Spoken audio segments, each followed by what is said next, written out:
கர்த்தருடைய பரிசுநாமத்துக்கு ஸ்தோத்திரம்.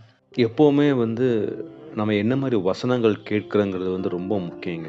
உலகத்துக்குரிய வசனங்களா, இல்ல தேவனுக்குரிய வசனங்களான்னு சொல்லி நம்ம கண்டிப்பா பிரித்து ஆராய்ந்து பார்க்கிறவர்களா இருக்கணும். அதற்காக தான் ஆவியானவர் நமக்கு கொடுக்கப்பட்டிருக்கிறார். அவர் என்ன பண்றாருன்னா, அந்த டிசர்னிங் ஸ்பிரிட் குடுக்கிறார். ஆவிகளை பகுத்தறியத்தக்கதான வரத்தை நமக்கு கொடுக்கிறார். அப்பதான் இந்த வசனம் தேவனிடத்திலிருந்து வருகிறதா, இல்ல உலகத்திலிருந்து வருகிறதான்னு சொல்லி நமக்கு தெரியும்.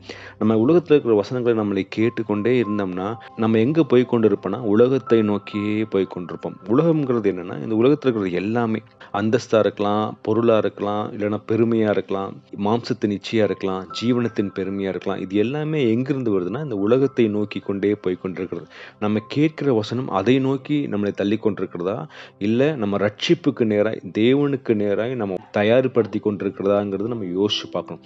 அதனால தான் 1 யோவான்ல நம்ம வாசிக்கிறோம். 1 யோவான் 4:5 அவர்கள் உலகத்துக்குரியவர்கள் ஆகையால் உலகத்துக்குரியவர்களை பேசுகிறார்கள். உலகமும் அவர்களுக்கு செவி கொடுக்கும்.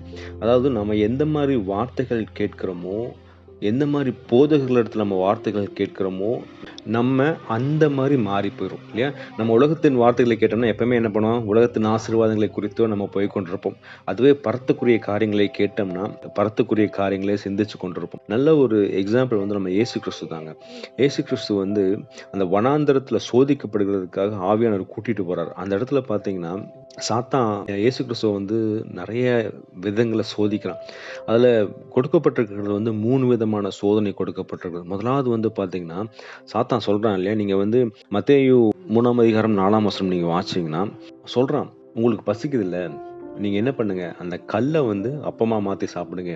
ஏன்னா நீங்க தேவனுடைய குமாரனாச்சே அப்படின்னு சொல்லி கல்ல அப்பமா மாத்த சொல்றான். ஆனா இயேசு கிறிஸ்து சொல்ற வசனத்த நீங்க பார்த்தீங்கன்னா, மனுஷன் அப்பத்தினால் மாத்திரமல்ல, தேவனுடைய வாயிலிருந்து புறப்படுகிற ஒவ்வொரு வார்த்தையினாலும் பிழைப்பான். எவ்வளோ அழகான ஒரு ரிப்ளை பாருங்க. நம்ம பரத்துக்குரிய பிள்ளைகளா இருந்தோம்னா, நம்ம கேட்கிற வசனம் உலகத்திற்கு நேரா இருந்ததுன்னா, நம்ம ஆட்டோமேட்டிக்கா நம்ம அத ஐடென்டிஃபை பண்ணிட்டு, பரத்துக்குரிய வசனங்கள் நம்ம கேட்க ஆரம்பிச்சுருவோம். இல்லையா? எப்பவுமே என்ன பண்றோம், நம்ம வாழ்க்கையில இந்த உலகத்தின் தேவையான ஆசீர்வாதங்களை மட்டுமே நம்ம தேடிக்கொண்டிருக்கிறோம். ஆனா கடவுள் என்ன சொல்றாரு? அந்த ஆசீர்வாதங்கள் கிடையாதுப்பா. கடவுளிடத்திலிருந்து வருகிற ஒவ்வொரு வார்த்தையினால தான் நம்ம பிழைக்க முடியும். நம்ம வேதத்தை தியானிச்சு, அந்த வேதம் நம்மள நல்வழிப்படுத்தி, கர்த்தராகிய இயேசு கிறிஸ்துவை போல நம்ம மாறினா தான், நம்ம வாழ்க்கை தேவனுக்கு பிரியமாய் மாறும். அப்பதான் நம்ம எங்க போக முடியும்? பரத்துக்கு நேரா போ முடியும். 2வது ஒரு டெஸ்ட் பார்த்தீங்கன்னா, மேல தூக்கிட்டு போறான் இல்ல. அதாவது இந்த ஆலயத்தோட மேல தூக்கிட்டு போயி, நீங்க கீழ குதிச்சிருங்க. நீங்க கீழ குதிச்சா என்ன பண்ணுவாங்க? தூதர்களை கொண்டு உங்கள காப்பாத்துவாங்க அப்படின்னு சொல்லி போட்டிருக்குல்ல.